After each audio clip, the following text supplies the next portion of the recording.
Viewers, हमारे अर्थ की situation खराब होने पर नासा के एस्ट्रोनॉट्स ने मार्स पर जाकर लिटरली खेती करना स्टार्ट कर दिया था, जिससे कि वो सब मार्स को अर्थ के जैसा ही रहने लायक बना सके। लेकिन उन्हें जरा भी अंदाजा नहीं होता कि वहाँ पर कौन सी खतरनाक चीजें उनका इंतजार कर रही हैं। पर उनके साथ कौन कौन सी डरावनी घटनाएं घटी, इस बारे में तो जल्द से जल्द पता करना पड़ेगा। कहानी की शुरुआत में हमें तब की पृथ्वी दिखाई जाती है जब अर्थ की पूरी हालत एकदम से खराब हो चुकी थी। पॉपुलेशन बहुत ज्यादा बढ़ने के कारण पेड़ पौधे और सारे रिसोर्सेज एकदम से खत्म हो चुके थे। हमारे अर्थ का वातावरण ग्लोबल वार्मिंग के कारण पूरी तरीके से खराब हो चुका था। इसीलिए अर्थ के सभी वैज्ञानिकों ने लोगों को मार्स पर शिफ्ट करने का मिशन चालू कर दिया होता है। इसीलिए वो सब लगातार इस कोशिश में लग जाते हैं कि वो मार्स के इन्वायरमेंट को अर्थ के जैसा बना सके। इसलिए नासा ने इंटर स्पेस मिशन करा के मार्स के ऊपर बहुत सारे धमाके करवाए, जिससे कि वहाँ के इन्वायरमेंट में थोड़ी सी गर्मी पैदा हो। और अब उन्होंने रॉकेट्स की मदद से मार्स पर बहुत सारे अलगाए उगा दिए थे। दरअसल ये अलगाए छोटे छोटे प्लांट होते हैं जो सन की लाइट एब्जॉर्ब करके वातावरण में ऑक्सीजन गैस छोड़ते थे।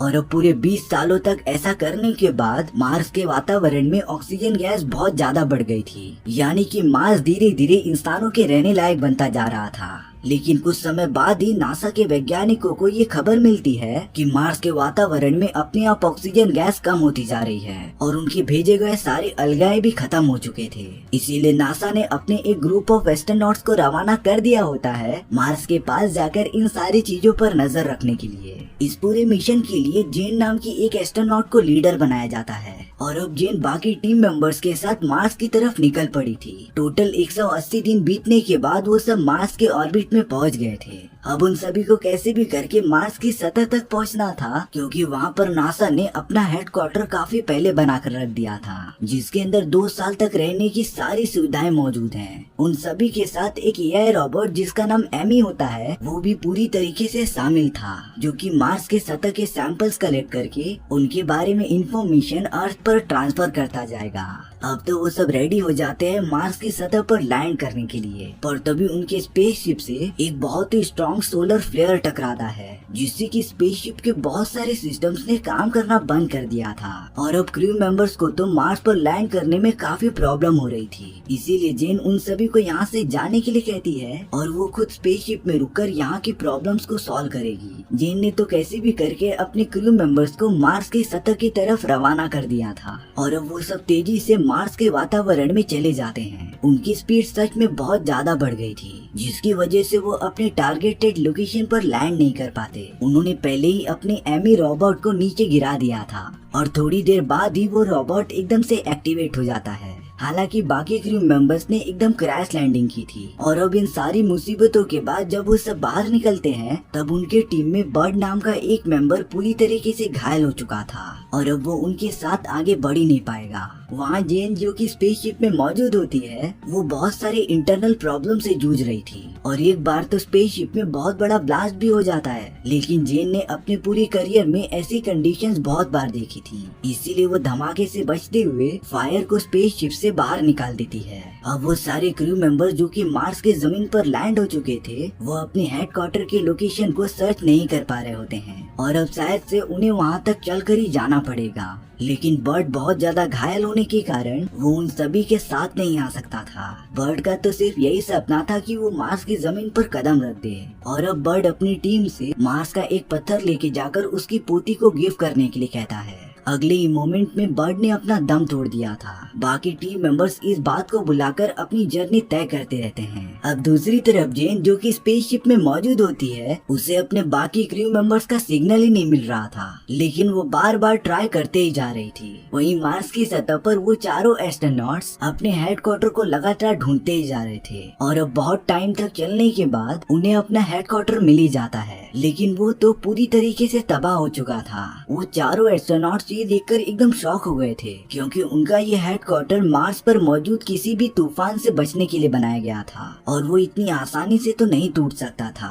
यानी कि इसका मतलब ये होता है कि उन चारों एस्ट्रोनॉट्स के पास मार्स पर सरवाइव करने के कोई भी रिसोर्सेस नहीं थे। इसी हेडक्वार्टर में उन्हें लगभग 2 सालों तक अपना रिसर्च करना था, लेकिन अब वो ये सब नहीं कर पाएंगे। वहाँ जेन को जब इन सभी लोगों का सिग्नल नहीं मिल रहा था तब वो अर्थ के ऑर्बिट में मौजूद स्पेस स्टेशन में ये सारी रिपोर्ट भेज देती है। लेकिन जेन को इस बात का जरा भी अंदाजा नहीं होता कि उसके क्रू मेंबर्स किस खतरनाक चीज का सामना करने वाले हैं। अब जैसे जैसे टाइम बीतता जा रहा था मार्स पर ठंडी बढ़ती जा रही थी। उन चारों एस्ट्रोनॉट के पास तो सिर्फ 1 घंटे की ऑक्सीजन बची होती है और अब वो सब पूरी तरीके से अपनी होप हार चुके थे। इस पूरे मिशन को एस्टेब्लिश करने के लिए टोटल 20 साल लगे थे, जो कि अब एकदम वेस्ट जाता हुआ दिखाई देता है। अब उन्हीं की टीम से रॉबी एंड बॉब नाम के 2 एस्ट्रोनॉट एक दूसरे से बातें करते रहते हैं। वो दोनों जेन को बहुत ज्यादा पसंद करते थे। वो दोनों यही बातें करते करते एक पहाड़ी वाले इलाके में पहुंच जाते हैं और अब तो रॉबी एंड बॉब की डिबेट चालू हो गई थी। लेकिन अब गलती से रॉबी का हाथ बॉब को लग जाता है, जिससे कि बॉब पहाड़ी के एकदम नीचे गिर गया था और अब बॉब की दर्दनाक मौत हो जाती है। रॉबी जब अपने बाकी एस्ट्रोनॉट दोस्तों के पास पहुंचता है तब उसने बहाना बनाकर अपने टीममेट्स को ये बोल दिया था कि रॉब बहुत ही ज्यादा डिप्रेशन में था, जिसकी वजह से उसने सुसाइड कर लिया। लेकिन अब बाकी टीम मेंबर्स बॉब को काफी अच्छे से जानते थे। बॉब तो कभी भी अपनी जान ले ही नहीं सकता था, इसीलिए वो सब रॉबी की बातों पर भरोसा ही नहीं करते। लेकिन अब तो उनके सूट की पूरी ऑक्सीजन खत्म हो चुकी थी, जिससे कि वो सभी लोग सांस ही नहीं ले पा रहे होते हैं। उनके पूरे टीम के मेंबर्स जमीन पर गिरकर तड़पने लगे थे, पर तभी रॉबी ने घुटन के मारे अपना हेलमेट खोल दिया था और वो ये देखकर एकदम हक्का बक्का रह जाता है कि वो लिटरली मार्स के एनवायरनमेंट में सांस ले पा रहा था। और अब रॉबी अपने बाकी टीममेट से भी हेलमेट निकालने के लिए कहता है। उन सभी को तो कुछ समझ ही नहीं आ रहा था कि वो मार्स के एनवायरनमेंट में इस तरीके से सांस कैसे ले पा रहे हैं, क्योंकि मार्स के वातावरण में ऑक्सीजन पहले ही खत्म हो चुकी थी। अब यहाँ जेन को अर्थ के स्पेस स्टेशन से सिग्नल आता है कि उसे जल्द से जल्द अपना मिशन खत्म करके वापस लौटना पड़ेगा, भले ही वो बाकी एस्ट्रोनॉट जो कि मार्स की जमीन पर गए हैं वो स्पेसशिप में लौट ना पाए। अब रॉबी और बाकी एस्ट्रोनॉट्स को मार्स के वातावरण में काफी ठंड लगने लगी थी। उनके पास तो ठंड से बचने के लिए और कोई भी इक्विपमेंट्स होते ही नहीं हैं। लेकिन अभी तो खतरनाक मुसीबतों का आना बाकी था। कुछ ही देर में रॉबी और बाकी एस्ट्रोनॉट्स के पास उनका एआई रोबोट एमी आ जाता है, जिसने पता नहीं क्यों उन्हीं सारे एस्ट्रोनॉट्स पर हमला करना स्टार्ट कर दिया था। दरअसल क्रैश लैंडिंग की वजह से एमी के इंटरनल सिस्टम एकदम से खराब हो चुके हैं और अब वो किसी भी जिंदा चीज को डिटेक्ट करके उनके ऊपर लगातार हमला करते जा रहा था। रॉबी के कुछ फ्रेंड्स तो काफी ज्यादा घायल भी हो चुके थे, पर वो कैसे भी करके एमी से बचते हुए एक सेफ जगह पर छुप जाते हैं। कुछ देर बाद रॉबी अपनी टीम मेंबर्स को बता रहा था कि नासा ने 1998 में मार्स पर रेस्क्यू रोवर भेजा था, जिसे अगर हम सब ढूंढ ले तो हम अपने स्पेसशिप में वापस जा सकते हैं। लेकिन उस रोवर को ढूंढना इतना भी आसान नहीं था, पर वो सब इन सारी चीजों के बारे में बिना कुछ सोचे समझे अपनी जर्नी स्टार्ट कर देते हैं। अब रॉबी और बाकी एस्ट्रोनॉट को रास्ते में छोटा सा रोवर दिखाई देता है, जो बहुत पहले मार्स के ऑर्बिट में भेजा गया था। लेकिन अब रॉबी और बाकी एस्ट्रोनॉट उस रोवर को ठीक करने लग जाते हैं, क्योंकि रोवर भले ही काम का नहीं था, पर उसके अंदर के कुछ डिवाइस यूज करके वो जेन की तरफ अपना रेडियो सिग्नल सेंड कर सकते थे और उनका ये प्लान कामयाब भी हो जाता है। जेन को पता चल गया था कि वो सारे लोग अभी भी जिंदा हैं, इसीलिए अब जेन भी अर्थ के ऑर्बिट में मौजूद स्पेस स्टेशन में ये सारी चीजें बता देती है। लेकिन अर्थ वाले से जेन को साफ साफ कमांड मिल रहे थे कि अगर वो सारे एस्ट्रोनॉट 24 घंटों के अंदर रशिया के रेस्क्यू रोवर को ढूंढकर स्पेसशिप तक नहीं आ पाए तो जेन को अकेले ही वापस आना पड़ेगा।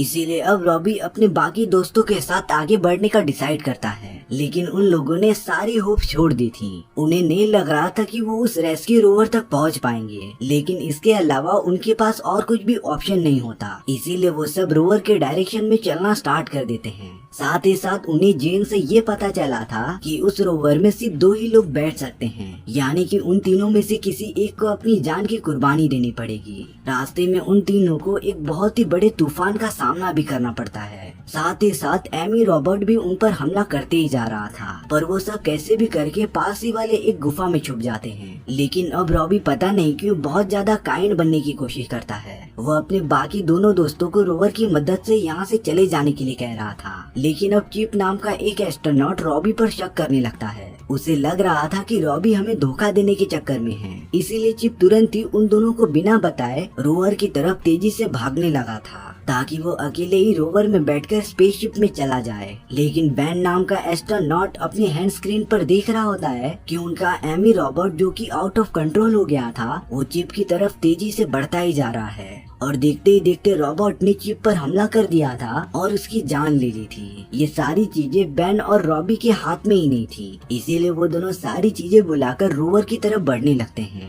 रास्ते में वो दोनों एक ऐसी जगह पर आ गए थे जहाँ की पूरी जगह अलगाए से भरी हुई थी। बैन और रॉबी तो ये सारी चीजें देखकर एकदम से शॉक रह जाते हैं क्योंकि मार्स के बाकी इलाके से तो अलगाए पूरी तरीके से खत्म हो चुकी है। फिर ये कौन सी जगह है जहाँ पर अलगाए बाकी हैं? उन दोनों को तो कुछ भी समझ नहीं आ रहा था और अब उन्हें उसी जगह पर चिप मरा हुआ पड़ा मिला था। इसीलिए अब बैन चिप का ऑक्सीजन टैंक निकालने की कोशिश कर रहा होता है ताकि उसका ऑक्सीजन वो दोनों यूज कर सकें। बैन ने चिप का सूट काटने के लिए ऑक्सीजन कटर का यूज किया था, लेकिन अब अगले ही मोमेंट में चिप की बॉडी में से छोटे छोटे फायर बॉल्स निकलने लगते हैं और तब जाकर उन दोनों को मार्स के इस डार्क सीक्रेट का पता चलता है। वो छोटे छोटे फायर बॉल्स और कुछ नहीं बल्कि एडवांस कीड़े थे जो लगातार इन सभी अलगाए को खा रहे होते हैं। बैन एस्ट्रोनॉट होने के साथ साथ एक माइक्रोबायोलॉजिस्ट भी होता है, इसीलिए अब वो उन सारे इंसेक्ट को बड़ी बारीकी से देखने लगा था। दरअसल ये सारे इंसेक्ट मार्स पर सालों से प्रेजेंट थे, लेकिन जब हम इंसानों ने मार्स पर अलगाए भेजकर यहाँ का एनवायरनमेंट बदलने का ट्राई किया तब ये इंसेक्ट अलगाए को लगातार खाते जा रहे थे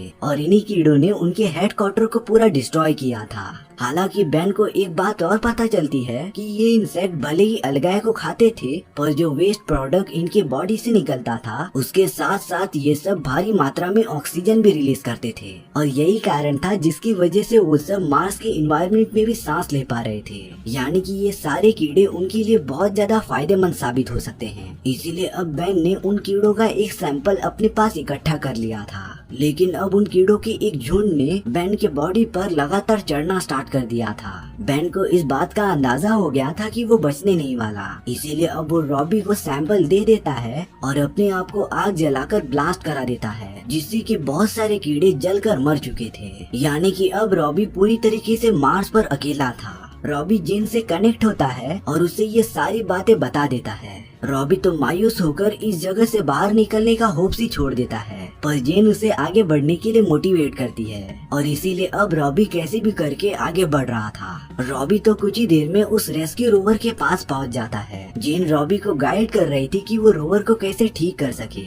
लेकिन रॉबी को इस बात का पूरा अंदाजा हो गया था कि रोवर में इतनी पावर सी नहीं है कि वो रॉबी को मार्स के ऑर्बिट तक भेज सके। उसके अंदर तो एक भी बैटरीज मौजूद ही नहीं थी और अब रॉबी ने तो पूरी तरीके से हार मान ली थी। यहाँ 24 घंटे खत्म होने के बाद जेन का स्पेसशिप ऑटोमेटिकली मार्स के ऑर्बिट को छोड़कर अर्थ की तरफ बढ़ने लगा था और अब रॉबी एकदम लाचार मार्स के जमीन पर पड़ा होता है। लेकिन किस्मत तो और ही कुछ चाहती थी। बॉबी के पास तो अब उनका रोबोट आ गया था, लेकिन इस बार बॉबी ने बड़ी चालाकी से उस रोबोट का शॉर्ट सर्किट करके डीएक्टिवेट कर दिया होता है। रॉबी ने उस रोबोट में मौजूद सारी बैटरीज निकाल ली थी जिससे कि वो रोवर में अलग अलग जगहों पर लगा देता है और अब रॉबी के रोवर में इतनी पावर थी कि वो उसे मार्स के ऑर्बिट तक पहुंचा सके। इसीलिए रॉबी बिना कुछ देरी किए रोवर को लेकर मार्स के ऑर्बिट तक जाने लगता है। उसने तो जेन को भी कांटेक्ट करके अपने बारे में सारी चीजें बता दी थी। हालांकि जेन का स्पेसशिप निकल चुका होता है पर वो तभी भी अपने बॉडी में वायर ट्यूब बांधकर रॉबी को स्पेस में बचाने चली गई थी।